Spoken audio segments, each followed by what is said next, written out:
सकाळी माझ्यासोबत असं काही घडेल मला वाटलंच नव्हतं. चला तर पहिल्यापासून सांगते नेमकं झालं काय. सकाळी झोपेतून उठले आणि रूमचा दरवाजा उघडला तर बाहेर आहे ना काळ्या कलरची अशी दोरी पडलेली दिसली होती. मी पायाने ठोकर मारतच होती, पण मागच्या वेळेस झालेला किस्सा आठवला आणि मी थांबले. आता मागच्या वेळेस कोणता किस्सा झाला हे एखाद्या व्हिडिओमध्ये तुम्हाला नक्कीच सांगेल. पण त्याआधी आमच्या घरच्यांना आवाज दिला की बाहेर साप आहे, तिकडल्या रूममधूनही कोणी बाहेर येऊ नका आणि इकडच्या रूममधूनही कोणी बाहेर येऊ नका. त्यानंतर आमच्या शेजारच्या दादाला वगैरे बोलवून घेतलं आणि त्यानंतर आम्ही याचा कार्यक्रम फिक्स केला, कारण बरेचसे साप असे आमच्या घरात निघलेले आहेत. आता याच कलरचा आणि असाच साप पहिलेही आमच्या घरात निघाला होता, पण तो छोटा होता, हा खूप मोठा होता.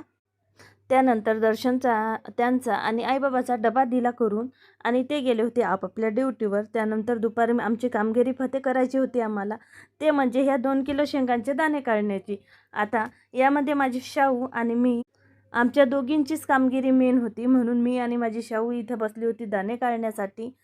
आणि आमची खूप सारी अशी चर्चा चालू होती दोघी मायलेकीची. त्यानंतर दुपारी मी घेतलं होतं दळण करण्यासाठी, दळण निसून घेतलं. चला तर बाय बाय, आता भेटू नेक्स्ट व्हिडिओ.